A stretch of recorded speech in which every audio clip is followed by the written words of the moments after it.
Good morning વિદ્યાર્થી મિત્રો. ધોરણ 11 કોમર્સ વિષય વાણિજ્ય વ્યવસ્થા અને સંચાલન, જેને આપણે બીએ તરીકે ઓળખીએ છીએ, એમાં આપણે પ્રકરણ નંબર 2 નો અભ્યાસ કરી રહ્યા છીએ. ધંધાકીય સેવાઓ 1. વાણિજ્યની અંદર વેપારની આનુષાંગિક સેવાઓ ઘણી બધી છે. એ સેવાઓનો આપણે અભ્યાસ કરવો રહ્યો. પહેલા ચેપ્ટરની અંદર તમે વેપાર, ધંધો, ઉદ્યોગ બધોનો અભ્યાસ કરી ગયા, બધું શીખી ગયા. હવે બીજા ચેપ્ટરની અંદર એની આનુષાંગિક સેવાઓ જે છે એનો આપણે અભ્યાસ કરવાનો છે. અને એક સેવાનો આપણે અભ્યાસ લાસ્ટ લેક્ચરની અંદર પૂર્ણ કર્યો, એટલે કે વીમાની સેવા. વીમાનો આપણે અભ્યાસ કર્યો અને ધંધાકીય એકમને કઈ રીતે મદદરૂપ થાય છે, આનુષાંગિક સેવા પૂરી પાડે છે, એ આપણે વીમાની સેવામાં શીખી ગયા છીએ મિત્રો. હવે આપણે આગળની સેવાનો અભ્યાસ કરવાનો છે કે ટપાલ સેવા, કુરિયર સેવા.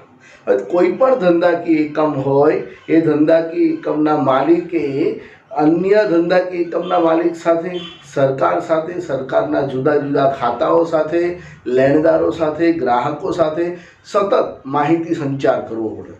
અને આ માહિતી સંચાર એ લેખિત માહિતી સંચાર એ ઓથેન્ટિક પુરાવો આપે છે. લેખિત માહિતી સંચાર એ એક પ્રકારનો તમને દસ્તાવેજ પૂરો પાડે છે. અને અહીંયા ટપાલની સેવા જે છે એ લેખિત માહિતી સંચાર છે. ટપાલની સેવા જે છે એ લેખિત માહિતી સંચાર દર્શાવે છે. તો કે ટપાલ એ લેખિત માહિતી સંચારનું એક સ્વરૂપ છે. અને લેખિત માહિતી સંચાર એ ટપાલ દ્વારા કે કુરિયરની સેવા દ્વારા થાય છે. કુરિયરની અંદર જે આપણે વસ્તુઓ એક જગ્યાએથી બીજી જગ્યાએ મોકલીએ છીએ, એમાં પણ લેખિત પત્રો, બિલોનો સમાવેશ પણ થતો હોય છે. અહીંયા આપણે ટપાલ સેવાનો અભ્યાસ કરવાનો છે. ટપાલ સેવાની અંદર આપણે માત્ર પત્ર વ્યવહાર કે કુરિયરનો અભ્યાસ નથી કરવાનો. ટપાલ સેવાની અંદર આપણે ભારત સરકાર દ્વારા ચાલતું ટપાલ ખાતું, એનો સંપૂર્ણ અભ્યાસ કરવાનો છે. હવે આપણે પોસ્ટ ઓફિસ આપણા ઘરની નજીક કે આવેલી હોય તો ત્યાં જોઈએ, વરાછાની અંદર મિની બજારની પાસે મોહનની ચાલ છે, ત્યાં જે શાળા આવેલી છે સુમન હાઈસ્કૂલ નંબર 2, તો ત્યાં એ ટપાલ ખાતું છે મિત્રો. પોસ્ટ ઓફિસ છે નવી બિલ્ડિંગની અંદર. તો તમે ત્યાં જાઓ તો તમને પોસ્ટ ઓફિસ દેખાય કે જોવા મળે કે કઈ પ્રકારની સેવા આપે છે. પણ પોસ્ટ ઓફિસની અંદર આપણે સિટીના લોકો, શહેરના લોકો બહુ ઓછા જતા હોઈએ છીએ. એટલે કે પોસ્ટ ઓફિસની અંદર કયા પ્રકારની સેવાઓ આવે અને ધંધાને કયા પ્રકારે મદદરૂપ થાય છે, આનુષાંગિક સેવા પૂરી પાડે છે, એનો અભ્યાસ કરવાનો છે. આપણે બેંકમાં વારંવાર જતા હોય એટલે બેન્કિંગની સેવાનો ખ્યાલ હોય. આપણે વીમાની સેવાનો હજી ખ્યાલ હોય કે ઘણાના વાલી, મોટા ભાઈ બહેન કે પપ્પા મમ્મી બધાએ વીમો લીધો હોય તો એ ખ્યાલ હોય. વાહન વ્યવહારનો ખ્યાલ હોય, આપણને સંદેશા વ્યવહારનો ખ્યાલ હોય, પણ ટપાલ વ્યવહારનો પણ ખ્યાલ હોય. પણ પોસ્ટ ઓફિસની અંદર કઈ પ્રકારની સેવાઓ હોય છે જે ધંધાને ઉપયોગી બની શકે, તો એનો અભ્યાસ આજે કરવાનો છે. તો આપણે વિગતવાર ટપાલ ખાતાનો અભ્યાસ કરીએ મિત્રો. ધોરણ 11 કોમર્સ વિષય વાણિજ્ય વ્યવસ્થા અને સંચાલન, એટલે કે બીએ, પ્રકરણ નંબર 2 નો આપણે અભ્યાસ કરી રહ્યા છીએ. ધંધાકીય સેવાઓ 1, ટપાલ સેવા. એની અંદર ટપાલ સેવાનો આપણે અભ્યાસ કરીશું. હવે આ જે મુદ્દો છે ટપાલ સેવા, એની અંદર જુદા જુદા 15 મુદ્દા છે. હવે એની અંદર સામાન્ય ટપાલ, રજિસ્ટર્ડ પોસ્ટ, પાર્સલ સેવા, speed post, express post, parcel, બચત સેવાઓ, રિકરિંગ ડિપોઝિટ, ટાઈમ ડિપોઝિટ, રાષ્ટ્રીય બચત પત્રો, કિસાન વિકાસ બચત પત્રો, જાહેર ભવિષ્ય નિધિ, પોસ્ટલ વીમો, માસિક આવક યોજના, મની ઓર્ડર અને અન્ય આનુષાંગિક સેવાઓ. આ 15નો અભ્યાસ કરવાનો છે. હવે આ 15 જો હું બોર્ડ ઉપર લખું તો એ બધું અઘરું થઈ જાય અને તમને સમજવામાં પણ થોડુંક સરળ ના રહે. એટલે સરળતા ખાતર તમે તમારી સાથે પુસ્તક રાખજો. હવે કેટલા મિત્રો પાસે પુસ્તક હશે, કેટલા મિત્રો પાસે પુસ્તક નહીં હોય, કેટલાક ભાઈ બહેનો પાસે પુસ્તક નહીં હોય, તો આનો જે પીડીએફ છે, લેક્ચર આવશે એની પહેલાં તમને મોકલી દઈશ. લેક્ચર 9 વાગે લેક્ચર તમારે જોવાનો થાય તો એ લેક્ચરની આજુબાજુમાં પીડીએફ મોકલી દઈશ. તો પીડીએફમાંથી તમે જોઈ શકો છો, વાંચી શકો છો, અને પછી લેક્ચર જે છે એ સાંભળશો, લેક્ચર જોશો તો તમને વધારે ખ્યાલ આવશે. પુસ્તક હું મારી સાથે રાખું છું. પુસ્તકની અંદરથી ઘણી બધી એવી ડિટેલ છે કે જે બોર્ડ ઉપર લખવી અને એનું લેખન કાર્ય કરીને સમજાવી થોડીક અઘરી બને. અને એટલા માટે મેં પુસ્તક સાથે રાખ્યું છે. તમે પણ જો પુસ્તક સાથે હોય તો સાથે રાખજો, અથવા તો PDF તમને મોકલી હોય તો એમાં તમે જોજો મિત્રો. તો ટપાલ સેવા, તો કે લેખિત માહિતી સંચારમાં ટપાલ સેવા મહત્વની છે. લેખિત માહિતી સંચાર આવે એટલે એમાં પહેલું આવે ટપાલ સેવા. હવે જો માહિતી સંચાર એટલે માહિતીની આપલે કરવાની પ્રક્રિયા, માહિતી એક વ્યક્તિથી બીજી વ્યક્તિ સુધી પહોંચાડવાની પ્રક્રિયા. એ આપણે પ્રકરણ નંબર 4 અંદર તમે શીખશો. માહિતી સંચાર, માહિતી સંચાર લેખિત હોય, મૌખિક હોય, શાબ્દિક હોય, અશાબ્દિક હોય, મૌન હોય, બોડી લેંગ્વેજ પ્રમાણે માહિતી સંચાર હોય. તો એમાંનો એક પ્રકાર છે લેખિત માહિતી સંચાર. તો લેખિત માહિતી સંચારમાં પણ ઘણા બધા આવે. પત્રો આવે, ટપાલ આવે, ત્યાર પછી આપણે જોઈએ કે SMS આવે, ઈમેલ આવે, સમાચાર પત્ર આવે, નોટિસ બોર્ડ આવે, ભીતપત્રો આવે, હોર્ડિંગ્સ આવે, કોઈ જાહેરાતને પેમ્પલેટ્સ આવે, બધું લેખિત માહિતી. જે કોઈ પણ લખેલું છે એ દરેક લેખિત માહિતી સંચાર ગણાય છે. તો લેખિત માહિતી સંચારમાં સૌથી ઓથેન્ટિક, સૌથી સારું માહિતી સંચારનું માધ્યમ કયું? તો કે ટપાલ, ટપાલની સેવા. આ પરીક્ષામાં 1 ગુણની અંદર પૂછાય છે મિત્રો. ટપાલ સેવા દ્વારા માહિતી એક જગ્યાએથી બીજી જગ્યાએ ઝડપી અને ક્ષતિરહિત પહોંચાડવી જરૂરી છે. આ ધંધામાં ખાનગી ટપાલ સેવા એટલે કે કુરિયર સેવા અથવા તો આંગણીયા દ્વારા પણ આવી સેવાઓ મળી શકે છે.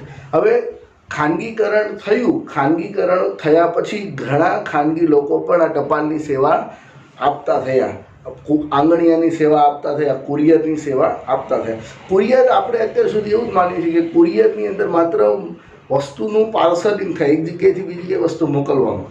અને કુરિયરની સેવાની અંદર ટપાલ પણ મોકલવામાં આવે, લેખિત માહિતી સંચાર પણ કરવામાં આવે છે. આંગણીયાની સેવા એ તમે જોયો હશે કે પૈસા એક જગ્યાએથી બીજી જગ્યાએ મોકલવા માટે વેપારીઓ આંગણીયાની સેવાનો ઉપયોગ કરતા હોય.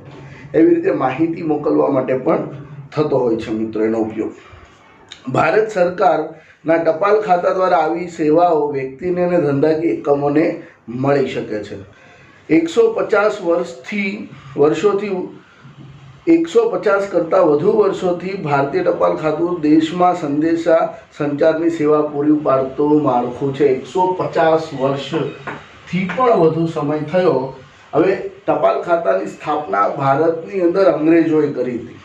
કોલકાતાથી લગભગ આઈ થિંક કોલકાતાથી ટપાલ ખાતાની સેવા અંગ્રેજોએ શરૂ કરી હતી. એમના પોતાના ઉપયોગ માટે કરી હતી કે એક જગ્યાએથી બીજી જગ્યાએ સંદેશો મોકલવા માટે ટપાલ ખાતાનો ઉપયોગ કરતા મિત્રો. પણ ધીરે ધીરે પછી સામાન્ય જનતા માટે પણ એ છૂટછાટો મળી.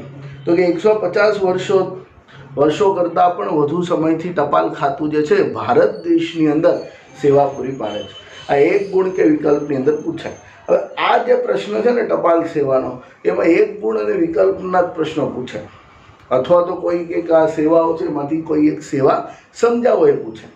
આમાં 5 ગુણનો કે 3 ગુણનો પ્રશ્ન પૂછાવો થોડો અઘરો છે. 1 ગુણ વિકલ્પના પ્રશ્નો સૌથી વધુ પૂછાશે મિત્રોમાંથી. ત્યાર પછી જોઈએ આપણે તો કે ટપાલ ખાતું સેવાઓ, ટપાલ સેવા સિવાય પણ ઘણી બધી સેવાઓ આપે છે. જેમ કે આ બધી સેવાઓ મની ઓર્ડર, નાની બચત યોજના, થાપણોનો સ્વીકાર, ટપાલ જીવન વીમો, ગ્રામીણ જીવન વીમો વગેરે સેવાઓ પૂરી પાડે છે. ટપાલ ખાતું છે માત્ર ટપાલની સેવા નથી આપતું, એક બેન્કિંગ તરીકેનું કામ પણ કરે છે, એક કુરિયર તરીકેનું કામ પણ કરે છે, એક પાર્સલિંગ તરીકેનું કામ પણ કરે છે, પૈસાની લેવડ દેવડ તરીકેનું કામ પણ ટપાલ ખાતું કરે છે મિત્રો. બીજી ઘણી બધી સેવાઓ એમ કે મ્યુચ્યુઅલ ફંડમાં રોકાણ, ભારત સરકારની ઘણી યોજનાઓ માટે પ્રતિનિધિ એટલે કે એજન્ટની સેવા તરીકેનું કામ કરે છે. હવે તમારે સરકાર દ્વારા કોઈક યોજના બહાર પડે, પેન્શન યોજના બહાર પડે, તો પેન્શન યોજનામાં તમે અટલ પેન્શન યોજના છે ધારો કે, તો એ તમારે પૈસા રોકવા છે તો તમે બેંકમાં પણ ખાતું ખોલાવી શકો. અને એવું જ ખાતું તમે પોસ્ટ ઓફિસની અંદર પણ ખોલાવી શકો છો મિત્રો. એટલે કે પોસ્ટ ઓફિસમાં જઈને પણ તમે પોતે અટલ પેન્શન યોજનાનો લાભ લઈ શકો છો, સેવાનો લાભ લઈ શકો છો. તો આ શું થયું? બેન્કિંગ સેવાનો પણ સમાવેશ ટપાલની અંદર થયો. અને 2018થી મોદી સાહેબે ટપાલ ખાતાને બેન્કિંગ સેવા તરીકે પણ જાહેર કરી છે. તો પોસ્ટ ઓફિસ જે છે એ સંપૂર્ણ બેન્કિંગ સેવાના લાભો પણ સામાન્ય જનતાને આપશે. હવે તમે પોસ્ટ ઓફિસની અંદર સેવિંગ ખાતું ખોલાવી શકો, કરંટ ખાતું ખોલાવી શકો, પૈસાને લેવડ દેવડ કરી શકો, ચેકબુક મળે, એટીએમ, બધી જ સેવાઓ જે છે એ પોસ્ટ ઓફિસમાં ટપાલ ખાતાની અંદર થઈ શકે છે મિત્રો. અને સરકારના પ્રતિનિધિ એજન્ટ તરીકેનું કામ ટપાલ ખાતું કરે છે મિત્રો. નિવૃત્તિ પેન્શનની ચૂકવણી જેવા કાર્યો પણ તે સંભાળે છે. સરકારી ખાતાની અંદર કામ કરતા વ્યક્તિઓ હોય એ નિવૃત્ત થાય તો સરકાર દ્વારા એમને પેન્શન આપવામાં, તે પેન્શન આપવાનું કામ પણ ટપાલ ખાતું કરે છે. ટપાલ ખાતાને બેન્કિંગ સેવા માટેની પરવાનગી પણ મળેલ છે. તેથી ટપાલ ખાતું અન્ય બેંકની જેમ પોતાની સેવા ગ્રાહકને આપે છે. બેંક જે સેવા આપે ને બધી જ સેવા ટપાલ ખાતું હાલમાં આપી રહ્યું છે. ટપાલ ખાતા 1,50,000 કરતાં પણ વધુ પોસ્ટ ઓફિસ ભારતમાં ધરાવે છે. મોસ્ટ આઈએમપી પ્રશ્ન, 1,50,000 કરતાં વધુ પ્લસ પોસ્ટ ઓફિસ ભારતની અંદર આવે છે. 1,50,000 કરતાં વધુ પોસ્ટ ઓફિસ ભારતની અંદર ટપાલ ખાતાની આવેલી છે. તો આ એક પ્રકારનો વર્લ્ડ રેકોર્ડ કહેવાય મિત્રો. આટલી બધા વર્લ્ડ રેકોર્ડ ભારતની, વિશ્વની અંદર કોઈની પાસે નથી. આપણા ભારત પાસે એક તો કે રેલવે લાઇન જે છે, રેલવે લાઇનનું સૌથી વધુ અંતર ધરાવતો રેલવે લાઇન જો કોઈની પાસે હોય તો તે ભારત છે. ચીન આપણી કરતાં મોટું છે પણ તેમના કરતાં પણ વધુ રેલવે લાઇન એ ભારત પાસે છે. ટપાલ ખાતા પણ સૌથી વધુ જે સરકાર દ્વારા ચાલે છે, ગવર્મેન્ટ દ્વારા જે સંચાલિત છે એવા ટપાલ ખાતા ભારત સરકાર પાસે જ છે, ભારત દેશ પાસે જ રહેલું છે. જેમાંથી આશરે 90% ટપાલ ખાતા, આ પરીક્ષામાં પૂછાય, 90% ટપાલ ખાતા ગ્રામીણ વિસ્તારની અંદર આવેલા છે, ગામડાઓની અંદર આવેલા છે. કેમ તો કે ગ્રામીણ લોકો, ગ્રામીણ પ્રદેશમાં રહેતા લોકો સૌથી વધુ પોસ્ટ ઓફિસનો ઉપયોગ કરે છે. આજે પણ જો તમે ગામડાની અંદર જાઓ અને કોઈ ગામડાનો વ્યક્તિ હોય તો એ બેંક અને પોસ્ટ ઓફિસ બે હોય ને એમાંથી પૈસા રોકવાના, એને કહે કે તમારી પાસે 20,000 રૂપિયા કે 50,000 રૂપિયા છે, તમે ક્યાં પૈસાનું રોકાણ કરશો, એને બે ઓપ્શન આપવામાં આવે તો એ પહેલાં પોસ્ટ ઓફિસને સ્વીકારશો. કારણ કે ગ્રામીણ લોકોને પોસ્ટ ઓફિસની અંદર વધુ ટ્રસ્ટ હોય છે, વિશ્વાસ હોય છે. અને ત્યાં ગ્રામીણ પ્રદેશની અંદર એ સમયે કોઈ રોડ રસ્તાઓ નહોતા, કોઈ સુવિધા નહોતી, ત્યારે પણ એ ટપાલ ખાતા હતા, પોસ્ટ ઓફિસો હતી મિત્રો. એટલે પોસ્ટ ઓફિસ સાથે ગ્રામીણ પ્રદેશને બહુ ગાઢ સંબંધ છે. શહેરોની અંદર તો અનેક સુવિધાઓ મળી રહે. સરકારનો હેતુ પણ એવો હોય કે ગામડાની અંદર રહેતા લોકોને નાણાકીય લેવડ દેવડ, પત્ર વ્યવહારની લેવડ દેવડ માટે સુવિધા મળે. એના માટે થઈને સરકારે પહેલેથી જ ગ્રામીણ પ્રદેશની અંદર પોસ્ટ ઓફિસો વધુ પ્રમાણમાં શરૂ કરી છે. એટલે ભારત દેશમાં ટોટલ 1,50,000 કરતાં વધુ પ્લસ પોસ્ટ ઓફિસો આવેલી છે. અને એ પોસ્ટ ઓફિસોમાં 90% પોસ્ટ ઓફિસો ગ્રામીણ પ્રદેશની અંદર આવેલી છે. આ યાદ રાખજો. 150 વર્ષ કરતાં પણ વધુ વર્ષોથી ભારત દેશની અંદર પોસ્ટ ઓફિસની ટપાલ સેવા આપી રહ્યું છે, પોસ્ટ ઓફિસની સેવા આપે છે. 1,50,000 કરતાં વધુ પોસ્ટ ઓફિસો ભારતની અંદર આવેલી છે અને એમાંથી 90% પોસ્ટ ઓફિસો ગ્રામીણ પ્રદેશની અંદર આવેલી છે. આ અમુક પ્રશ્નો જે છે એ પરીક્ષાની અંદર પૂછાતા હોય છે. અને સરકારના એક પ્રતિનિધિ તરીકે, એજન્ટ તરીકે પોસ્ટ ઓફિસ કામ કરે છે. હવે કઈ કઈ સેવાઓ આપે છે એ સેવાઓનો આપણે રાબેતા મુજબ ક્રમશઃ અભ્યાસ કરવાનો છે. એમાંથી પહેલી સેવા છે સામાન્ય ટપાલ. હવે તમને ખબર હોય કે ભાઈ પીળા કલરની પહેલાં એક ટપાલ આવતી, આજથી 10-15 વર્ષ પહેલાં. અને ટપાલ ઉપર એક બાજુ આખું કોરું હોય, બ્લેન્ક હોય, બીજા બધા અડધું હોય, અને પછી એમાં 3 લીટી હોય, એડ્રેસ માટેનું હોય, પિનકોડ માટેનો 6 ખાના આપેલા હોય, અને ઉપર એનો જે સ્ટીકર હોય, એટલે કે એ જે ટિકિટ લગાવેલી હોય. તો એ પોસ્ટ ઓફિસનું ઘણું, એ ટપાલ દ્વારા લોકો માહિતી સંચાર કરતા, પત્ર વ્યવહાર કરતા હતા. તો સામાન્ય ટપાલ, જે માહિતી મોકલવાની હોય તે પત્ર કે પરબીડિયાના સ્વરૂપમાં મોકલી શકાય. સામાન્ય ટપાલ એટલે એની અંદર કોઈ પણ પ્રકારનો ખર્ચ ન થાય. પરબીડિયાની અંદર નાખીને પણ તમે આ પ્રકારના ટપાલ ખાતાનો સેવાનો લાભ લઈ શકો છો. એની અંદર પરબીડિયામાં સફેદ કલરનું હોય તો ખાકી કલરનું પરબીડિયું હોઈ શકે છે. હવે બીજું છે નોંધાયેલી ટપાલ. હવે કોઈ વ્યક્તિને એવું લાગે કે ભાઈ મારી ટપાલ અટવાઈ ન જાય, યોગ્ય સમયે ઝડપથી પહોંચે, એના માટે જે ટપાલ મોકલે છે એનું રજિસ્ટ્રેશન કરાવે, નોંધણી કરાવે, તો એને કહેવાય રજિસ્ટર્ડ ટપાલ અથવા તો નોંધાયેલી ટપાલ, રજિસ્ટર્ડ પોસ્ટ. સરકારી ટપાલ ખાતું નોંધાયેલી ટપાલ એટલે કે રજિસ્ટર્ડ પોસ્ટની સેવા પણ આપે છે. આવી નોંધાયેલી ટપાલ જેને મોકલવામાં આવી હોય તેને ડિલિવરી એટલે કે પહોંચાડવામાં આવે છે. આવી સેવા માટે સામાન્ય ટપાલ કરતાં વધુ કિંમત ચૂકવવી પડે છે.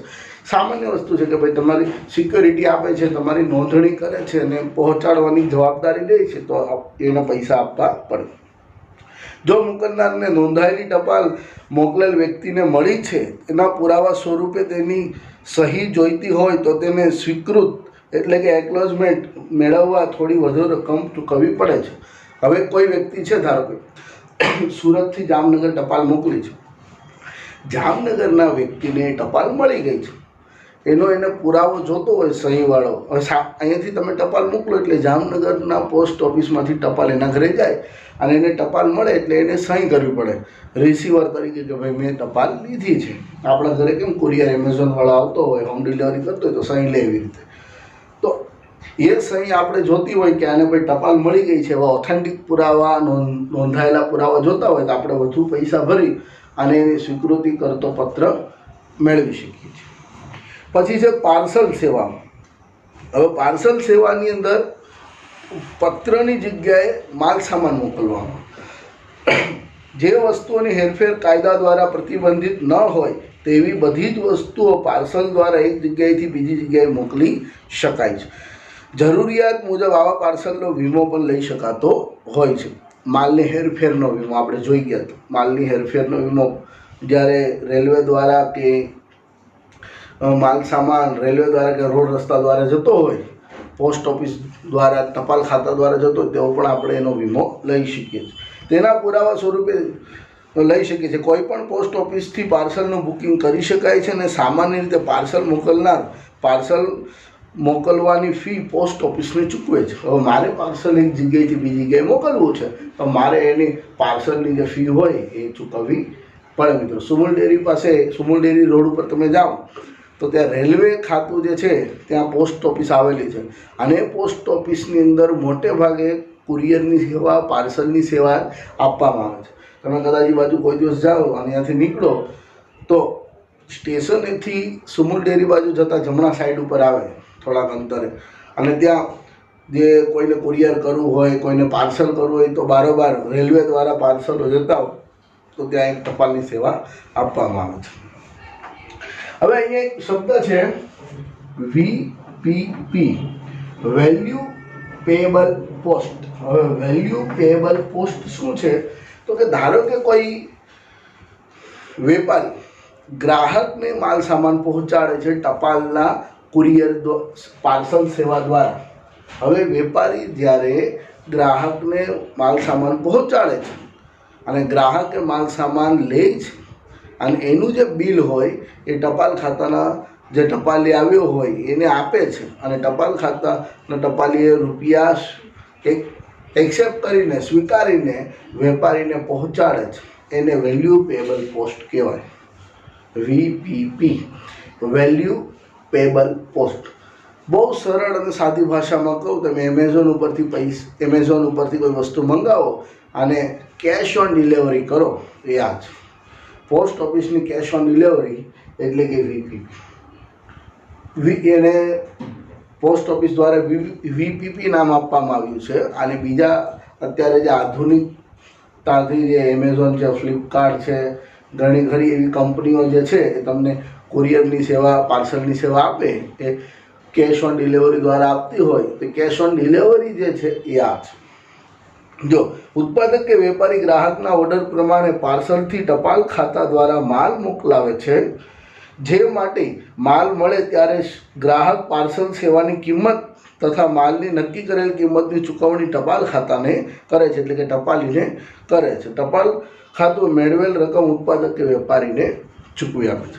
હવે કોઈ ગ્રાહક પાસેથી કોઈ ઉત્પાદકને, વેપારીને જે છે ઓર્ડર મળ્યો, એ વેપારી ટપાલ ખાતાનો ઉપયોગ કરીને એ માલ સામાન પાર્સલની સેવા દ્વારા મોકલાવે. ગ્રાહકને જ્યારે માલ સામાન મળે છે ત્યારે ગ્રાહક શું કરે, એના જે પૈસા હોય કેશ ઓન ડિલિવરી એ ટપાલ ખાતાને આપે, ટપાલીને આપે. ટપાલ ખાતું શું કરે, એ બધા પૈસા એકત્ર કરી અને વેપારીને પહોંચાડે. આ જે ટપાલ ખાતું સેવા આપે છે એના બદલામાં ઉત્પાદક કે વેપારી પાસેથી એક કમિશન લે છે કે તમારું આ વસ્તુ અમે પહોંચાડીએ છીએ એના બદલામાં અમારે એટલું કમિશન થશે. તો એને કહેવામાં આવે છે VPP, વેલ્યુ પેએબલ પોસ્ટ. સરળ છે મિત્રો. કેશ ઓન ડિલિવરીનો જે કન્સેપ્ટ છે એ કન્સેપ્ટ છે અહીંયા, પણ આ જૂનો કન્સેપ્ટ છે.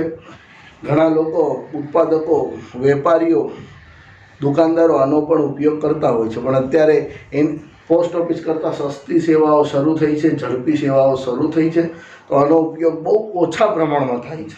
પણ હજુ પણ કેટલાય વેપારીઓ જે કાયદેસરની રસીદો અને કાયદેસરનું જેમને રેકોર્ડ રાખવાના હોય તો એ VPPનો ઉપયોગ કરતા હોય છે મિત્રો. હવે આગળ જોઈએ સ્પીડ પોસ્ટ. સ્પીડ પોસ્ટ એટલે નોંધાયેલી પોસ્ટ કરતાં પણ વધુ ઝડપથી ટપાલ મોકલવાની સેવા. ટપાલ ખાતું ભારતમાં નક્કી કરેલ સ્થળ માટે ઝડપી ટપાલ સેવા અથવા તો પાર્સલ સેવા ચોક્કસ સમય મર્યાદામાં ડિલિવરી થશે એવી ખાતરી સાથે સ્વીકારે છે, જેને સ્પીડ પોસ્ટ પાર્સલ માટે સામાન્ય ટપાલ પાર્સલ કરતાં વધુ કિંમત ચૂકવવી પડે છે અને જરૂરી પ્રમાણમાં વીમો પણ લેવો. ટપાલ ખાતા દ્વારા ટપાલ અથવા તો પાર્સલને ઝડપથી એક જગ્યાએથી બીજી જગ્યાએ પહોંચાડવાનું ટપાલ ખાતું સ્વીકારે એને સ્પીડ પોસ્ટ કહેવાય. અને એને નોંધણી કરાવવી પડે, એનો જરૂરી હોય તો વીમો લેવો પડે. અને સ્પીડ પોસ્ટ જે છે એ રજિસ્ટર્ડ પોસ્ટ અને પાર્સલ સેવા કરતાં કંઈક વધારે ફી લે છે. ટપાલ ખાતું જે છે આ બે સેવાઓ કરતાં વધારે ફી લેતું હોય, કારણ કે અહીંયા સ્પીડમાં પહોંચાડે છે. રજિસ્ટર્ડ ટપાલ કદાચ 7 દિવસે પહોંચતી હોય તો આ 2 દિવસે પહોંચાડવાની જવાબદારી લે. પાર્સલ સેવા જો કદાચ 4 દિવસે પહોંચાડવાની જવાબદારી લેતું હોય તો આ 2 દિવસે કે 1.5 દિવસે પહોંચાડવાની જવાબદારી લે. સ્પીડમાં કામ થાય, જેનું નામ જ છે સ્પીડ પોસ્ટ. ત્યાર પછી સ્પીડ પોસ્ટ કરતાં પણ વધુ ઝડપથી બહુ દૂરના અંતરે જ્યારે વસ્તુઓ પહોંચાડવાની હોય ત્યારે એક્સપ્રેસ પોસ્ટ પાર્સલનો ઉપયોગ કરવામાં આવે છે. હવે જો એક્સપ્રેસ પાર્સલની સેવા વ્યક્તિ અને ધંધાકીય કામ બંનેને મળી શકે છે. એક્સપ્રેસ પાર્સલ નક્કી કરેલ સમય મર્યાદામાં ખૂબ ઝડપથી માલ સામાન પહોંચાડે છે અને ટપાલ ખાતું આના કરતાં હાઈવે માર્ગ કે અન્ય સૌથી ઝડપી મળે તેવા માર્ગે મોકલે છે. સ્પીડ પોસ્ટ કરતાં આની ફી કેવી હોય છે? વધારે. ખૂબ જ ઝડપથી હવાઈ માર્ગને આનો ઉપયોગ થઈ શકતો હોય. હવાઈ માર્ગે જ્યારે એક જગ્યાએથી બીજી જગ્યાએ વસ્તુ પહોંચાડવાની હોય, અંતર લાંબુ હોય અને ઝડપથી પહોંચાડવાની હોય ત્યારે એક્સપ્રેસ પાર્સલનો કે પોસ્ટનો ઉપયોગ થાય છે.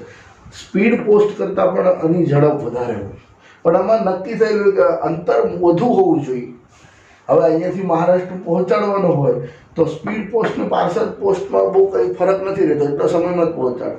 પણ ગુજરાતમાંથી પશ્ચિમ બંગાળમાં માલ સામાન પહોંચાડવાનો છે કે કોઈ ટપાલ પહોંચાડવાની છે કે કોઈ દસ્તાવેજો કુરિયર કરીને પહોંચાડવાના હોય તો સ્પીડ પોસ્ટમાં જો 3 દિવસ લાગતા હોય તો એક્સપ્રેસ પોસ્ટની અંદર 12 કલાક, 15 કલાક, 18 કલાક, 1 દિવસ, 24 કલાકની અંદર પહોંચાડે.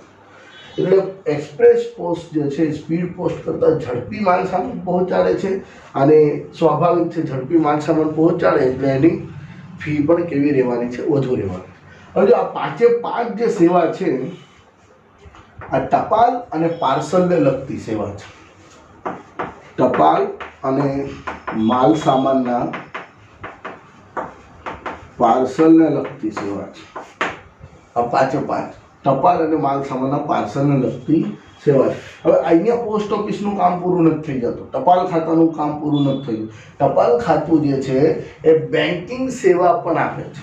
એક સામાન્ય વ્યક્તિને અને ધંધાકીય એકમને બેન્કિંગ સેવા આપવાનું કામ પણ ટપાલ ખાતું જે છે એ કરે છે. હવે ટપાલ ખાતું જે છે એ બેન્કિંગ સેવા કઈ રીતે આપે છે એના બધા મુદ્દાઓ આપણે જોવાના છે કે ભાઈ ટપાલ ખાતું એ બેંકની સેવાઓ કઈ રીતે પૂરી પાડે છે. તો આપણે એ જોઈએ મિત્રો તો કે બેન્કિંગ સેવાઓની અંદર જે પ્રકારની સેવા આપવામાં આવે છે એ પ્રકારની સેવા જે છે એ ટપાલ ખાતું પણ પૂરી પાડે છે. હવે આ જે મુદ્દો છે ટપાલ ખાતા દ્વારા બેંકને બેન્કિંગ સેવા તરીકે જે કામગીરી કરે છે એના મુદ્દા આપણે જોઈએ. તો પહેલું છે બચત સેવા. બચત સેવાઓ એટલે કે કોઈ ગ્રામીણ પ્રદેશની અંદર લોકો જે હોય એ નાની નાની બચતો કરતા હોય, પોતાની સેવિંગ કરતા હોય, તો એ બચતો સ્વીકારવાનું કામ જે રીતે બેંક કરે છે એવી રીતે પોસ્ટ ઓફિસ પણ કરતું હોય છે. એની અંદર આપણે જોઈએ તો કે ટપાલ ખાતું બેંકની મારફત બચતકારોને વિવિધ પ્રકારની સેવાઓ પણ પૂરી પાડે છે. બચત ખાતું 5 વર્ષીય રિકરિંગ ડિપોઝિટ, સમય આધારિત થાપણો, માસિક આવક યોજના, વયસ્ક નાગરિક માટેની બચત યોજના, 15 વર્ષીય જાહેર ભવિષ્ય નિધિ, રાષ્ટ્રીય બચત પત્રો, 5 વર્ષ 10 વર્ષના સમયગાળા માટે કિસાન વિકાસ પત્રો, સુકન્યા સમૃદ્ધિ ખાતા જેવી સેવાઓ પૂરી પાડે છે. એટલે કે આ બધી બચત ખાતાને લગતી સેવાઓ ગણાય છે મિત્રો. બેંકની જેમ પોસ્ટ ઓફિસમાં પણ બચત ખાતા ખોલાવી શકાય છે, જે માટે ચેકબુક પણ મળે છે અને એટીએમ કાર્ડની સુવિધા સગવડો પણ હાલમાં મળે છે. આ બધા જે નામ કીધા આ બધા આપણે વિસ્તૃત ભણવાના છે. બચત ખાતું એટલે રિકરિંગ પણ બચત છે, ટાઈમ ડિપોઝિટ પણ બચત છે, રાષ્ટ્રીય બચત પત્રો પણ બચત છે, મની ઓર્ડર સુધીની સેવાઓનો આપણે અભ્યાસ કરીશું મિત્રો. હવે એમાં પહેલું છે રિકરિંગ ડિપોઝિટ. રિકરિંગ ડિપોઝિટ આપણે સમજવું હોય તો બેંકની અંદર જવું પડે. તો બેંકમાં 4 ખાતા હોય. બેંકમાં તમે 4 ખાતા ખોલાવી શકો. તમે કહેશો કે 4 ખાતા કઈ રીતે? તો પહેલું આવે બચત ખાતું, બીજું આવે ચાલુ ખાતું, 2 ખાતા સુધી હોય, ત્રીજું આવે એફડી, ફિક્સ ડિપોઝિટ, ફિક્સમાં પૈસા મૂકી દેવાના, એ પણ કદાચ ખબર હોય. હવે ચોથું ખાતું છે રિકરિંગ અકાઉન્ટ. હવે જો રિકરિંગ અકાઉન્ટ શું છે? રિકરિંગ અકાઉન્ટ એટલે કોઈ વ્યક્તિ દર મહિને, ધારો કે કોઈ વ્યક્તિ દર મહિને 500 રૂપિયા બેંકમાં જમા કરાવે અલગથી, અથવા તો દર અઠવાડિયે જમા કરાવે, રોજ જમા કરાવે, પણ એની નિયમિતતા હોય. દર મહિને આપણે લઈ દર મહિને 500 રૂપિયા જમા કરાવે 2 વર્ષ સુધી, તો બેંક શું કરે? 500 રૂપિયા એના ખાતાની અંદર જમા કરતો જાય. તો વર્ષના એના 6000 થાય, 2 વર્ષના 12000 થાય. તો બેંક આ 12000 રૂપિયા એને 2 વર્ષ પછી વધુ વ્યાજે, ચક્રવૃત્તિ વ્યાજ પ્રમાણે વ્યાજ ગણી અને જે કાંઈ એના પૈસા થતા એને પરત કરે. હવે વ્યક્તિએ દર મહિને 500 રૂપિયા ભરવાના, પણ એના 2 વર્ષના અંતે એના પૈસા જે છે વ્યાજ સહિત એને સારી એવી રકમ મળે. તો ગ્રામીણ પ્રદેશની અંદર મોટે ભાગે લોકો આવી રીતે રિકરિંગ ખાતું ખોલાવતા, અને કહેવાય રિકરિંગ અકાઉન્ટ. થોડા પૈસા ભરો અને પૈસાની મોટી રકમ એક સાથે લઈ લો. હવે રિકરિંગ અકાઉન્ટના આધારે જ સુકન્યા સમૃદ્ધિ યોજના જે છે એ ભારત સરકાર દ્વારા ચલાવવામાં આવે છે. રિકરિંગ ખાતું જ છે એક પ્રકારનું. લોકો એમાં દર વર્ષે પૈસા જમા કરાવે, દર મહિને કે દર વર્ષે, અને એની એકત્ર રકમ થાય એમાં અમુક પૈસા સરકાર નાખી અને એમાં વ્યાજ સહિત પૈસા પરત કરે. એક પ્રકારની રિકરિંગ ડિપોઝિટ ગણાય છે મિત્રો. તો રિકરિંગ ડિપોઝિટ જે છે તમે સમજી ગયા હશો કે ટુકડે પૈસા ભરવાના ને એક સામટા પૈસા મેળવવાના. આ યોજના અનુસાર ખાતું ખોલાવનારે દરેક માસની અગાઉથી નક્કી કરેલ તારીખે કે તે તારીખ પહેલાં નક્કી કરેલ રકમ ભરવાની રહે છે. 5 વર્ષ માટે આ ખાતું પાકતા નક્કી કરેલ વ્યાજ સહિત આ રકમ ખાતું ખોલાવનારને પરત મળે છે. 5 વર્ષના સમયગાળા પછી જરૂર હોય તો બીજા 5 વર્ષ માટે આની અવધિ અને ટર્મનો સમયગાળો લંબાવી શકાય છે. તો રિકરિંગ ડિપોઝિટનો સમયગાળો કેટલો હોય? 5 વર્ષનો હોય. પોસ્ટ ઓફિસની અંદર 5 વર્ષનો, બેંકની અંદર તમે 1 વર્ષ પણ રાખી શકો, 2 વર્ષ પણ, 3 વર્ષ પણ, 5 વર્ષ પણ, 10 વર્ષ. અને પહેલેથી નક્કી કરવું પડે કે ભાઈ હું 2 વર્ષ માટે રાખીશ, 5 વર્ષ માટે રાખીશ કે 10 વર્ષ માટે રાખીશ, 1 વર્ષ. પણ પોસ્ટ ઓફિસનો પ્રશ્ન પૂછાય એટલે રિકરિંગ ડિપોઝિટ કેટલા વર્ષની હોય? 5 વર્ષની હોય છે. રિકરિંગ ડિપોઝિટ પોસ્ટ ઓફિસની અંદર 5 વર્ષની હોય છે. યાદ રાખજો, રિકરિંગ ડિપોઝિટ એટલે 5 વર્ષ સુધી વ્યક્તિએ નક્કી કરેલ તારીખે નક્કી કરેલ રકમ ભરવી, નક્કી કરેલ તારીખ હતો તે પહેલાં ચોક્કસ સમય એટલે 5 વર્ષ સુધી ભરવી, અને પછી 5 વર્ષ પછી પોસ્ટ ઓફિસ એને જે વ્યાજ સહિત પૈસા પરત આપશે. હવે જો એને 5 વર્ષ પૂરા થઈ જાય, હજી વધારે લંબાવવું હોય તો બીજા 5 વર્ષ માટે લંબાવી શકે. એમ કે હવે બીજા 2 વર્ષ તો એમ ન ચાલે, 5 વર્ષ માટે જ લંબાવી શકે મિત્રો. તો આ રિકરિંગ ડિપોઝિટ છે. બેંક ચલાવીશું ત્યારે રિકરિંગ પાછું આવશે, ત્યારે હું પાછો સમજાવીશ. હવે આપણે આગળ જોઈએ ટાઈમ ડિપોઝિટ. હવે પોસ્ટ ઓફિસની બધી મુદતની થાપણ એટલે કે બાંધી મુદતની થાપણ એટલે કે એફડી, ફિક્સ ડિપોઝિટની આ એક સેવા છે. બેંકની અંદર એફડી કહેવાય, પોસ્ટ ઓફિસની અંદર ટાઈમ ડિપોઝિટ કહેવાય. પોસ્ટ ઓફિસમાં બાંધી મુદતની થાપણની જેમ ટાઈમ ડિપોઝિટની સેવાઓ મળે છે. હવે ફિક્સ ડિપોઝિટનો કન્સેપ્ટ શું છે તો કે ભાઈ ફિક્સ ડિપોઝિટ વ્યક્તિ જે છે કે ભાઈ મારી પાસે અત્યારે ₹1,00,000 છે અને મને એક ચોક્કસ વ્યાજ જોઈએ છે, તો ₹1,00,000 હું બેંકમાં મૂકી દઉં, તે જેથી કરીને બેંકનું જે વ્યાજ હોય 4%, 5%, 6% એ મને વ્યાજ નિયમિત રીતે મળતું રહે. અને જ્યારે મારે હવે એવું લાગે મારે પૈસાની જરૂર છે તો એ એફડી તોડાવીને પૈસા ઉપાડી શકું, એટલે મને વ્યાજ મળતું બંધ થઈ જાય અને પૈસાની મારે જરૂર હોય તો પૈસા હું પાછો ઉપાડી શકું. તો એને કહેવાય એફડી, બાંધી મુદતની થાપણ. પણ એકવાર મૂક્યા પછી એનો અમુક સમય હોય, સમય કરતાં પહેલાં તમે પૈસા ઉપાડી ન શકો. હવે બાંધી મુદતની જે થાપણ છે એની જેમ જ ટાઈમ ડિપોઝિટ છે, પણ ટાઈમ ડિપોઝિટનો સમયગાળો પોસ્ટ ઓફિસની અંદર કેટલો હોય છે? મોસ્ટ આઈએમપી પ્રશ્ન. 1 વર્ષ, 2 વર્ષ, 3 વર્ષ અથવા 5 વર્ષ. 1, 2, 3 અથવા 5 અને ₹200 અથવા તેના ગુણકમાં ગમે તેટલી રકમ એ મૂકી શકાય છે. અને વ્યાજની ગણતરી દર 3 મહિને થાય છે. વ્યાજની ગણતરી પોસ્ટ ઓફિસની અંદર દર 3 મહિને થાય છે, પરંતુ વ્યાજની ચૂકવણી વાર્ષિક ધોરણે થાય. એટલે કે 6% વ્યાજ હોય પોસ્ટ ઓફિસની અંદર તો એનું વ્યાજ 6% લેખે વર્ષનું ગણાય. પછી એને દર 3 મહિને હોય એટલે 3 મહિના પ્રમાણે એને વ્યાજ મળે, પણ એની વ્યાજની ગણતરી વાર્ષિક ગણાય છે. મિત્રો, એક પોસ્ટ ઓફિસમાંથી બીજી પોસ્ટ ઓફિસમાં આવું ખાતું ફેરબદલી કરવું હોય તો કરી શકાય છે, અને પાકે તે પહેલાં અને બંધ પણ કરાવી શકે છે ટાઈમ ડિપોઝિટને. પણ એનો સમય પાકે એની પહેલાં બંધ કરાવો તો થોડોક ચાર્જ લાગે અને તમને પરત મળવાના પૈસા ઓછા મળે. પણ જો તમે એનો સમય પૂરો થઈ જાય અને પછી એને ઉપાડો તો તમને એને 2 ગણી રકમ મળી શકતી હોય છે, એટલે અથવા ટકાવારી પ્રમાણે જેટલી રકમ થતી હોય એ મળે છે. મિત્રો, તો આ છે ટાઈમ ડિપોઝિટ. ટાઈમ ડિપોઝિટ એક પ્રકારની બાંધી મુદત છે જે પોસ્ટ ઓફિસની અંદર 1 વર્ષ, 2 વર્ષ, 3 વર્ષ અથવા 5 વર્ષ માટે મૂકવામાં આવે છે ₹200 અથવા તેના ગુણકથી. હવે ત્યાર પછી છે રાષ્ટ્રીય બચત પત્રો. રાષ્ટ્રીય બચત પત્રો એ પણ એક પ્રકારની એફડી જ છે.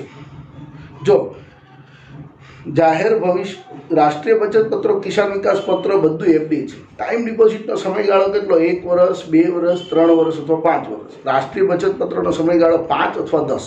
એટલે જેને 1 વર્ષ માટે એફડી કરાવી હોય એ શેમાં જશે? ટાઈમ ડિપોઝિટમાં જશે. જેને 5 વર્ષ માટે કરાવવું હોય એ ટાઈમ ડિપોઝિટ અથવા રાષ્ટ્રીય બચત પત્રમાં જશે. જેને 10 વર્ષ માટે પૈસા રોકવા છે પોસ્ટ ઓફિસની અંદર એ ક્યાં જશે? એ શેમાં રોકશે? તો કે રાષ્ટ્રીય બચત પત્રોની અંદર રોકશે.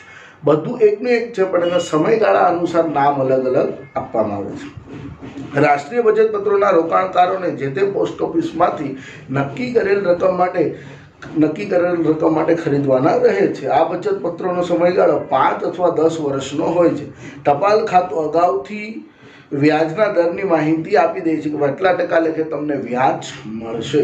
આવા બચત પત્રોનો સમયગાળો 5 અથવા 10 વર્ષનો પૂરો થતાં જરૂરી પ્રક્રિયા કરી પોસ્ટ ઓફિસમાંથી પાકતી રકમ મેળવી શકાય છે. પાકતી રકમ મેળવી શકે છે.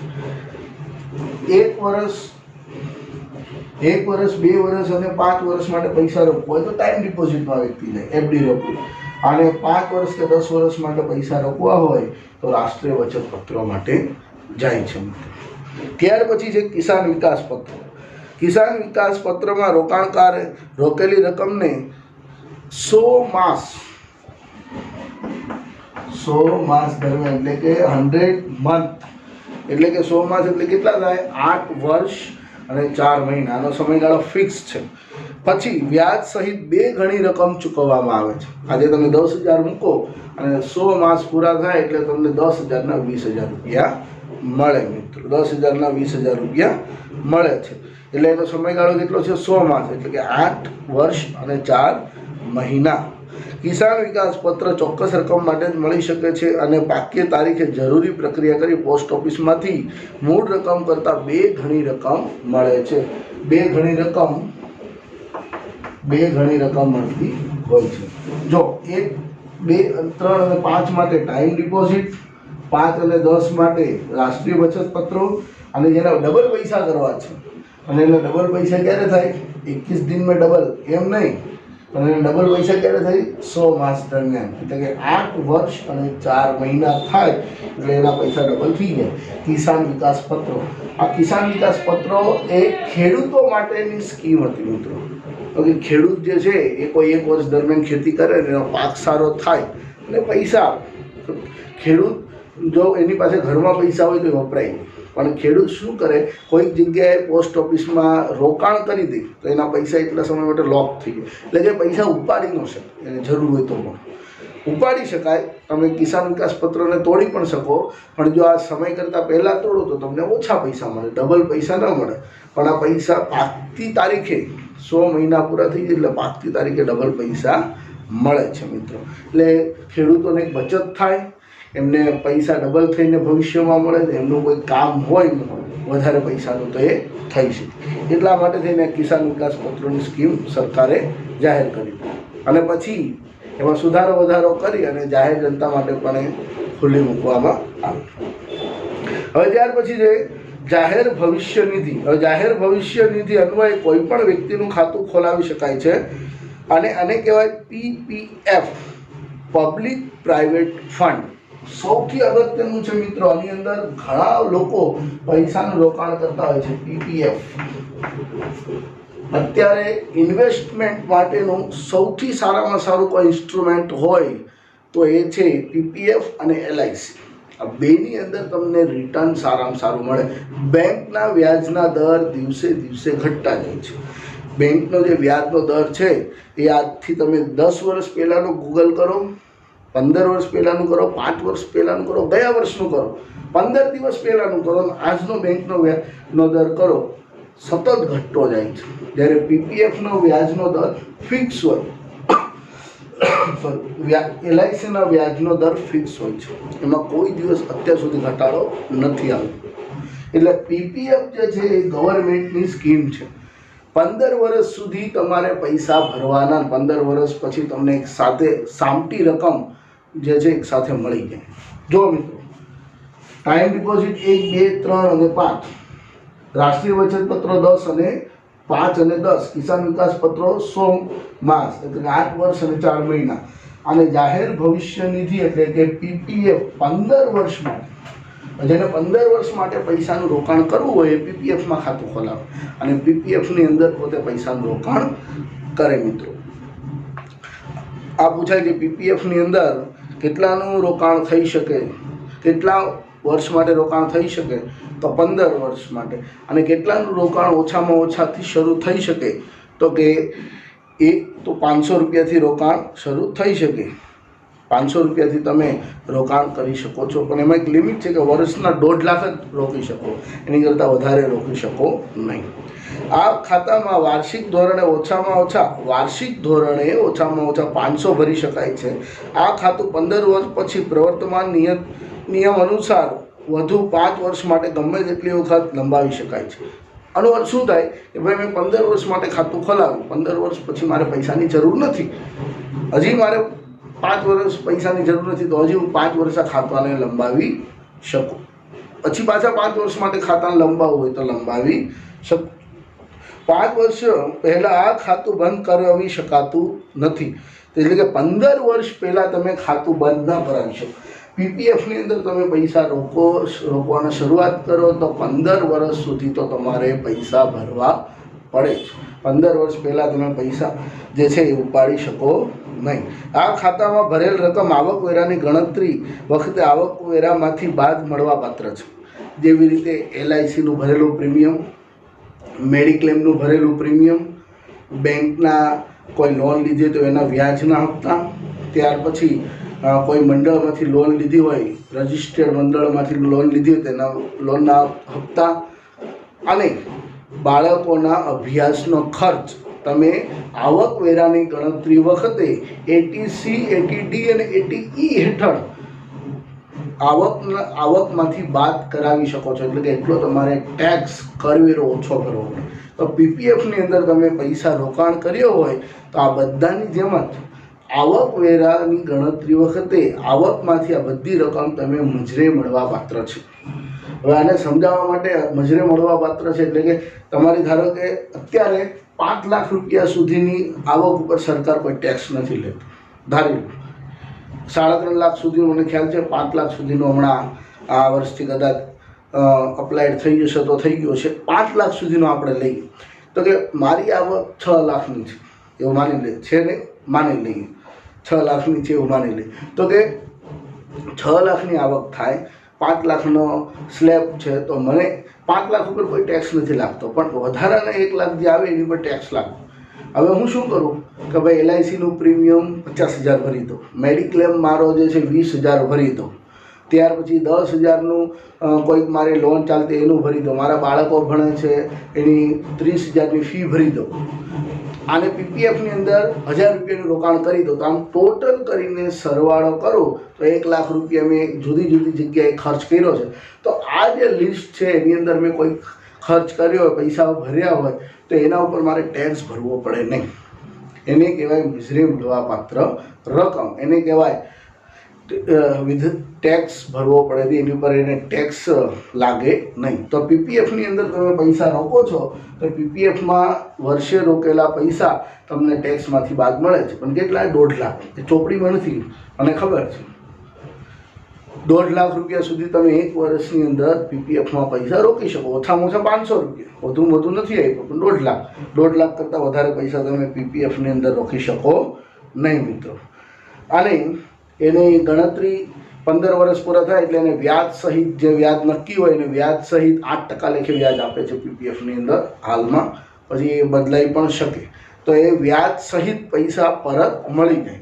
હવે જો વ્યક્તિનું મૃત્યુ થાય અથવા તો એના વારસદારને એના પૈસા મળી જાય, એના નોમિની જે લખાવેલું એના પૈસા મળી જાય. અને જો એને 15 વર્ષ પૂરા થઈને હજી 5 વર્ષ માટે પૈસા લંબાવવા હોય, એને ઇન્વેસ્ટમેન્ટ લંબાવવું હોય તો લંબાવી શકે છે મિત્રો. તો આ છે PPF. હવે ત્યાર પછી છે પોસ્ટલ વીમો. હવે જેવી રીતે ઇન્સ્યોરન્સ આપવામાં આવે છે જુદી જુદી કંપનીઓ, LIC દ્વારા, ન્યૂ ઇન્ડિયા દ્વારા, એવી રીતે વીમા આપવામાં આવે, એ રીતે પોસ્ટ ઓફિસ પણ વીમો આપવાનું કામ કરે છે. પણ પોસ્ટ ઓફિસનો વીમો એક સરકારી અધિકારી એમના માટે જ હોય છે, સામાન્ય જનતા માટે નથી હોતો. ભારતમાં આઝાદી પહેલાં કલ્યાણ યોજના તરીકે, અંડરલાઈન કરજો, કલ્યાણ યોજના, પોસ્ટલ વીમાનું આઝાદી પહેલાંનું નામ કલ્યાણ વીમો હતું. કલ્યાણ યોજના હતું, કલ્યાણ યોજના તરીકે પોસ્ટલ વીમાની શરૂઆત થઈ હતી. મધ્યસ્થ અને રાજ્ય સરકારના કર્મચારીઓ ઉપરાંત અર્ધ સરકારી સંસ્થાના કર્મચારીઓને આ સેવા મળવાપાત્ર છે, સામાન્ય જનતાને નથી. પોસ્ટલ વીમામાં જીવન વીમાની વિવિધ પ્રકારની પોલિસી મળી શકે છે. પોસ્ટલ વીમાની સૌથી મોટી ખાસિયત ઓછામાં ઓછું પ્રીમિયમ અને પોલિસી પર વધુમાં વધુ વળતર અને બોનસ છે. ભાઈ આમને હું લેવા ભણાવો છો, જે સરકારી અધિકારીઓને જ મળે છે, સામાન્ય જનતા માટે નથી, તો અભ્યાસમાં હું લેવા નાખે છે. પણ આ તેમ છતાં જે છે એ પોસ્ટલ વીમો જે છે એ પોસ્ટલ વીમો એ સરકારી અધિકારીઓને આપવામાં આવતો હોય છે. હવે ત્યાર પછી છે માસિક આવક યોજના, મંથલી ઇન્કમ સ્કીમ. આ છે ને મંથલી ઇન્કમ સ્કીમ છે ને રિકરિંગથી તદ્દન વિરોધી છે. રિકરિંગનું તદ્દન વિરોધાભાસ માસિક આવક યોજના. રિકરિંગમાં શું છે? પૈસા ટુકડેથી ભરો અને એક સાથે પૈસા મેળવો. રિકરિંગનો કન્સેપ્ટ આ છે. હવે રિકરિંગનો કન્સેપ્ટ શું છે? કે પૈસા ટુકડેથી ભરવાના અને એક સામટા વ્યાજ સાથે પૈસા મળે. આ રિકરિંગનો સામાન્ય કન્સેપ્ટ છે. હવે માસિક આવક યોજનાનો કન્સેપ્ટ શું છે? કે તમારી પાસે પૈસા છે, એ પૈસા એક સાથે ભરી દો પોસ્ટ ઓફિસની અંદર, અને એક સાથે પૈસા ભરાઈ ગયા પછી પોસ્ટ ઓફિસ તમને દર મહિને, ક્યારે? દર મહિને વાર્ષિક ટકાવારી પ્રમાણે એનું વ્યાજ તમને આપે. દર મહિને વ્યાજ તમને આપે. એટલે તમે લાખ રૂપિયા ભર્યા અને 6% લેખે વ્યાજ છે, તો લાખ રૂપિયાના 6% તમે ગણો એટલે 6,000 રૂપિયા વર્ષના થાય. એટલે 500 રૂપિયા, જો તમે લાખ રૂપિયા ભરો, એના 6% વ્યાજ છે ગણી લઈ તો 6,000 થાય વાર્ષિક. વર્ષમાં કેટલા મહિના આવે? 12. તો 500 રૂપિયા દર માસિક આવક તમને થાય. 500 રૂપિયા તમને દર મહિને માસિક આવક યોજના હેઠળ, મંથલી ઇન્કમ સ્કીમ હેઠળ તમને પોસ્ટ ઓફિસમાંથી મળે। પછી તમે દર મહિને જ ઉપાડવા જેવું જરૂરી નથી। કોઈ વ્યક્તિ 4 મહિને જાય તો એને 4 મહિનાના 500 રૂપિયા લેખે મળી જાય 2000। કોઈ વ્યક્તિ વર્ષે જાય, 2 વર્ષે જાય, 4 વર્ષે જાય, એ જરૂરી નથી। કોઈ વ્યક્તિ દર મહિને લઈ આવે, એટલે એને કહેવામાં આવે માસિક આવક યોજના। એક પ્રકારની એફડી જ છે, પણ આ માસિક આવક યોજના હેઠળ અન્ય સ્કીમો કરતાં વધુ વ્યાજ આપવાનો પ્રયત્ન કરે છે। કારણ કે ગ્રામીણ પ્રદેશની અંદર કોઈ વ્યક્તિ એવો હોય અથવા શહેરમાં કોઈ વ્યક્તિ એવો હોય કે જેને એક સાથે પૈસા આવી ગયા, પછી એને દર મહિને થોડા પૈસાની જરૂર પડે, તો એવા વ્યક્તિઓ માસિક આવક યોજનામાં રોકાણ કરી શકે છે। રોકાણકારને દર મહિને વ્યાજની રકમ મળી શકે તે હેતુ માટે આ યોજના ઉપયોગી બને છે। દર મહિને વ્યાજની રકમ મળી શકે, આ યોજના ઉપયોગી છે। આ યોજના હેઠળ વ્યક્તિગત રીતે અથવા સામાન્ય રીતે સંયુક્ત નામે ખાતું ખોલાવી શકાય। એક વ્યક્તિ અથવા એક કરતાં વધુ વ્યક્તિઓ એક સાથે ખાતું ખોલાવી શકે છે। આવું ખાતું 5 વર્ષના સમયગાળા માટે ખુલે છે। 5 વર્ષ માટે ખુલે છે। જરૂરિયાત મુજબ એક પોસ્ટ ઓફિસમાંથી બીજી પોસ્ટ ઓફિસમાં આવું ખાતું ફેરબદલી કરી શકાય છે। મિત્રો, એક પોસ્ટ ઓફિસમાંથી બીજી પોસ્ટ ઓફિસમાં ફેરવી શકાય છે, બદલી શકાય। જરૂર હોય તો 1 વર્ષ બાદ કેટલીક શરતોને આધારે રોકાણકારની રકમ પરત લઈ શકાય છે। 5 વર્ષ માટે આ ખાતું ખુલે છે। 5 વર્ષ પછી તમે રોકેલા પૈસા તમને પરત મળી ગઈ, પછી બીજી વખત રોકવાના। અને તમારે પૈસા ઉપાડવા હોય તો 1 વર્ષ પછી તમે ઉપાડી શકો। 1 વર્ષ પહેલાં પૈસા ઉપાડી શકો નહીં મિત્રો, મંથલી ઇન્કમ સ્કીમ હેઠળ। હવે આપણે અભ્યાસ કરવાનો છે મની ઓર્ડર। જો પહેલાં આપણે ટપાલ પાર્સલની સેવા જોઈ, આ બધી બેન્કિંગ સેવા છે। હવે ટપાલ પાર્સલની સેવા 1 થી 5, 6 થી 13 જે છે એ બેન્કિંગની સેવા છે, પોસ્ટ ઓફિસ આપે છે। હવે મની ઓર્ડર જે છે એ પૈસાની લેવડ દેવડનું કામ કરે છે, પૈસા આપલેનું કામ કરે છે। તો તમે સાંભળ્યું છે કે ભાઈ મની ઓર્ડર આવ્યો કે એક જગ્યાએ બેસેલો વ્યક્તિ બીજી જગ્યાએ વ્યક્તિને પૈસા પહોંચાડવા માટેનું જે માધ્યમ છે એને મની ઓર્ડર કહેવાય છે। જૂના જમાનાની અંદર આજથી 20-25 વર્ષ પહેલાં સુરતની અંદર કોઈ વ્યક્તિ હોય કે પૈસા કમાય અને એને ગામડે પૈસા મોકલવા હોય તો અહીંયાની પોસ્ટ ઓફિસમાં જઈને એના ગામના એમના નામ ને એનું સહિત એને એડ્રેસ ઉપર એડ્રેસ નામ સહિત એના પૈસા અહીંયા પોસ્ટ ઓફિસમાં ભરી દે, તો ત્યાં ટપાલી એના ઘરે જઈને પૈસા આપી આપે, તો એને કહેવાય મની ઓર્ડરની સેવા। મની ઓર્ડર એ પોસ્ટ ઓફિસ દ્વારા એક સ્થળેથી બીજા સ્થળે નાણાં મેળવવાની કે મોકલવાની વ્યવસ્થા છે। એક સ્થળેથી બીજા સ્થળે નાણાં મોકલવાની લેવડ દેવડ કરવાની સેવા એટલે મની ઓર્ડર। આ સેવા માટે પોસ્ટ ઓફિસને કમિશન ચૂકવવું પડે છે। તમારે 10,000 રૂપિયા મોકલવા હોય તો એની ઉપર કમિશન જે કાંઈ હોય 300 રૂપિયા 400 રૂપિયા, તો તમારે 10,000 ને 400 રૂપિયા ભરવાનું, એટલે તમારે 10,000 રૂપિયા ત્યાં પહોંચી જાય। જે વ્યક્તિને નાણાં મોકલવામાં આવ્યા હોય તે વ્યક્તિને નાણાં મળ્યા છે એના બદલની પહોંચમાં સહી લેવામાં આવે છે અને તે નાણાં મોકલનારને પહોંચાડવામાં આવે છે। હવે ત્યારે સુરતથી કોઈ વ્યક્તિ નાણાં મોકલે છે એના ગામડે, તો એના ગામડે નાણાં એ જે વ્યક્તિને આપે છે તો એ વ્યક્તિની સહી લેવામાં આવે છે, તો એનો આઈડી પ્રૂફ ચેક કરવાનું, સહી લેવાનું, અને સહી કરેલો સ્વીકૃતિ કાગળ એન્ગ્લોજમેન્ટ જે છે એ નાણાં મોકલનારને પહોંચાડી દેવામાં આવે છે। પોસ્ટ ઓફિસ દ્વારા તમે જેને નાણાં મોકલવા માગો છો એને મોકલાઈ ગયા છે। તો આવી સેવા ધંધાકીય કામ પણ લઈ શકે।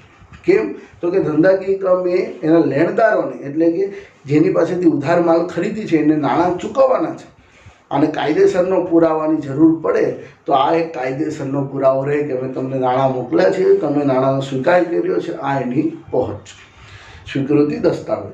ટપાલ ખાતા દ્વારા ઓનલાઈન ટેકનોલોજીના ઉપયોગથી ઇન્સ્ટન્ટ મની ઓર્ડર, પરીક્ષાની અંદર પૂછાય છે instant money order. Instant money order એટલે કે IMO ઇન્સ્ટન્ટ મની ઓર્ડરની શરૂઆત કરાય છે। તાત્કાલિક નાણાંની ચૂકવણી કરવાની શરૂઆત કરાય છે ઇન્ટરનેટના માધ્યમથી। હવે ઇન્સ્ટન્ટ મની ઓર્ડરમાં કેટલા તમે પૈસા મોકલી શકો? તો કે 1,000થી લઈને 50,000 રૂપિયા સુધી ઇન્સ્ટન્ટ મની ઓર્ડરની અંદર પૈસા મોકલી શકો છો। યાદ રાખો, ઇન્સ્ટન્ટ મની ઓર્ડર તાત્કાલિક મની ઓર્ડરમાં કેટલા પૈસા મોકલી શકો?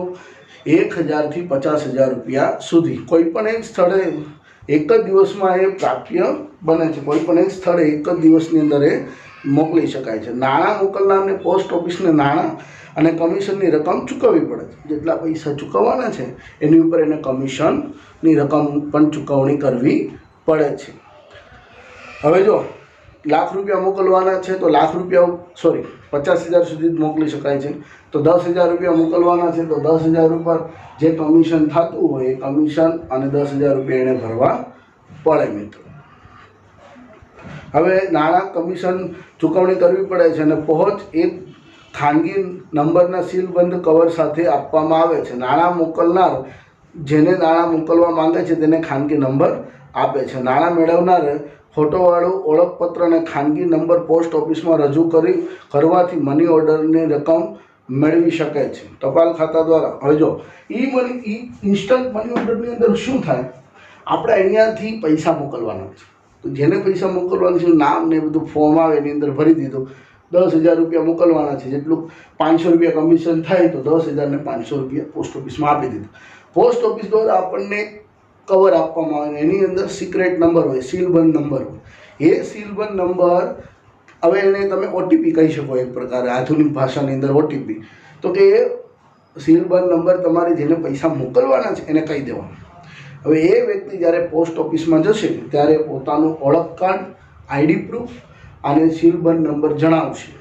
હવે એની ચકાસણી થશે અને ત્યાં પોસ્ટ ઓફિસમાંથી એને પૈસા આપી દેવામાં આવશે. આ સિસ્ટમ જે છે ઇન્સ્ટન્ટ મની ઓર્ડર, તાત્કાલિક અહીંયા તમે પૈસા ભરીએ ને 1 મિનિટ પછી તરત જ્યાંથી પૈસા મેળવવા માગો છો ત્યાં તમને મળી જતા હોય છે. એને કહેવાય ઇન્સ્ટન્ટ મની ઓર્ડર. તાત્કાલિક નાણાં ચૂકવણીની વ્યવસ્થા કરાય છે. હવે એવી જ બીજી એક વ્યવસ્થા છે ઈ મની ઓર્ડર. ઈ મની ઓર્ડર એટલે કે ઇલેક્ટ્રોનિક મની ઓર્ડર. ઈ મની ઓર્ડરના નાણાં બીજા દિવસે જે તે વ્યક્તિના સરનામે મળી જાય છે. ઈ મની ઓર્ડર દ્વારા તમે ઇન્ટરનેટ ઉપર એનું ફોર્મ ભરી પૈસા ટ્રાન્સફર કરી દો પોસ્ટ ઓફિસના ખાતામાં, એટલે વ્યક્તિના ઘરે જઈને પોસ્ટ ઓફિસનો માણસ, પોસ્ટમેન એને પૈસા આપી આવે. હવે એમાં કેટલા રૂપિયા સુધી આપી શકાય? તો કે ₹1 લઈને ₹5,000 સુધીના પૈસા જે છે એ ઈ મની ઓર્ડરની અંદર આપી શકાય છે. ઇન્સ્ટન્ટ મની ઓર્ડરમાં 1,000 થી 50,000, ઈ મની ઓર્ડરની અંદર ₹1 લઈને ₹5,000 સુધી મોકલી શકાય છે. આ બે વસ્તુ યાદ રાખજો. ઇન્સ્ટન્ટ મની ઓર્ડરમાં નાણાં મેળવનારે પોસ્ટ ઓફિસમાં જવું પડે, 1,000 થી 50,000નો પૈસા આપણે ટ્રાન્સફર કરી શકીએ. ઈ મની ઓર્ડરની અંદર આપણે ઇન્ટરનેટ ઉપર જઈને ઈ મની ઓર્ડરનું ફોર્મ ભરવાનું, પૈસા પોસ્ટ ઓફિસના ખાતામાં ટ્રાન્સફર કરવાના અને પોસ્ટ ઓફિસનો માણસ, પોસ્ટમેન એ જે તે સરનામે આપણે મોકલવાના, ત્યાં જઈને પૈસા આપીએ. કેટલા રૂપિયા? ₹1 લઈને ₹5,000 સુધી. ઈ મની ઓર્ડર ઓનલાઈન ટેકનોલોજીનો ઉપયોગ કરે છે, માટે પૈસા મોકલનારે પોસ્ટ ઓફિસમાં રૂબરૂ જઈને કે પોતાના કોમ્પ્યુટર કે મોબાઈલ દ્વારા ટપાલ ખાતાની વેબસાઇટ ઉપર જઈને ઓનલાઈન બુકિંગ માટેનું ફોર્મ પણ ભરી શકે છે. 2 ઓપ્શન આપે છે, તમે પોસ્ટ ઓફિસમાં જઈ શકો અને ઓનલાઈન પણ ફોર્મ ભરી શકો. ઈ મની ઓર્ડરના ફોર્મમાં જે તે નાણાં મોકલવા માંગે છે તેનું સરનામું અને નામ અને પિનકોડ લખવો ખૂબ જરૂરી છે. એ સામાન્ય બાબત છે. 24 કલાકમાં નાણાં વ્યક્તિને તેના સરનામે ચૂકવવામાં આવે છે. 1 દિવસની અંદર, એટલે કે 24 કલાકમાં નાણાં મોકલવામાં આવે છે. નાણાં મેળવતી વખતે ફોટો ધરાવતું ઓળખ કાર્ડ રજૂ કરવું જરૂરી છે. ઓળખ કાર્ડ એને બતાવવું પડે, આઈડેન્ટિટી પ્રૂફ. ઈ મની ઓર્ડરની સાથે જરૂરી હોય તો નક્કી કરેલ સંદેશો, કોઈ પણ એક સંદેશો નાણાં મેળવનારને મોકલી શકાય છે. કોઈ એક મેસેજ, કોઈ એક સંદેશો મોકલવો હોય તો પણ ઈ મની ઓર્ડર સાથે તમે એક લાઇનની અંદર, એક શબ્દની અંદર સંદેશો મોકલી શકો છો મિત્રો. તો આપણે અહીંયા ટપાલ સેવા જોઈ, બેન્કિંગની સેવા જોઈ અને નાણાંની લેવડ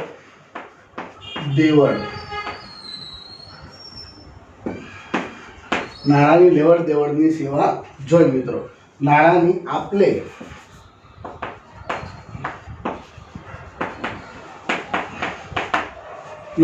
આપલેની સેવા જોઈ તો નાણાંની લેવડ દેવડની સેવા હોય, ટપાલ સેવા હોય કે બેન્કિંગ સેવા હોય, આ બધી જ સેવા આપણા ધંધાકીય એકમ માટે ઉપયોગી છે. તો બધી સેવાઓ ટપાલ ખાતું જે છે એ આપે છે. હવે ત્યાર પછી 15મી સેવા છે અન્ય. આ ઉપરાંત પણ અનેક સેવાઓ જે છે ટપાલ ખાતું આપે છે. કયા પ્રકારની સેવા?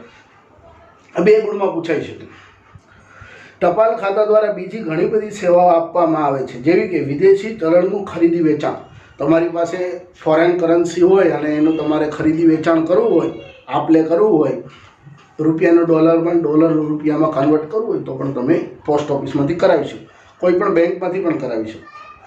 વિદેશી ચલણમાં ટ્રાવેલ્સ ચેક, વિદેશી ચલણમાં ટ્રાવેલ્સ ચેક લેવા હોય તો એ પણ લઈ શકો. ટ્રાવેલ્સ ચેકનો મુદ્દો બહુ મોટો છે, બેન્કિંગ વખતે સમજાવીશ. વિદેશી ચલણમાં અગાઉથી સંગ્રહિત કરવાનું રૂબી કાર્ડ એટલે કે એટીએમ કાર્ડ, આપણા ખાતામાં પૈસા હોય ને ઉપાડી શકીએ એવું કાર્ડ પણ આપણે પોસ્ટ ઓફિસમાંથી મેળવી શકીએ. વિદેશમાં જવું હોય તો વિદેશના ચલણી નાણાંની જરૂર આપણને ત્યાં પડશે, તો આપણે અત્યારથી પોસ્ટ ઓફિસની અંદર પૈસા જમા કરાવી દો અને આવું કાર્ડ લઈ લો અને ત્યાં જઈને પૈસા વાપરી શકાય, જેટલા ભર્યા હોય એટલી લિમિટની અંદર. વિદેશી ચલણના ડ્રાફ્ટ, વિદેશી ચલણમાં ડ્રાફ્ટ આપણે કોઈને મોકલવો હોય, ડ્રાફ્ટ એટલે એક પ્રકારના નાણાં મોકલવાની સુવિધા. ચેક પણ આવી શકે અને ડ્રાફ્ટ પણ આવી શકે. ડ્રાફ્ટ એટલે પૈસા આપણે અગાઉ બેંકમાં ભરી દેવાના, બેંક આપણને એટલા રૂપિયાનો ડ્રાફ્ટ લખી આપે, એક બેંક કે બીજા બેંક પર લખેલો ચેક એટલે ડ્રાફ્ટ. એ બેન્કિંગની અંદર આ બધા ક્લિયર થઈ જશે. ડ્રાફ્ટ શું કહેવાય, ટ્રાવેલ ચેક શું કહેવાય. કેટલાક મ્યુચ્યુઅલ ફંડમાં રોકાણ, મ્યુચ્યુઅલ ફંડની અંદર રોકાણ પણ પોસ્ટ ઓફિસ દ્વારા કરવામાં આવે છે.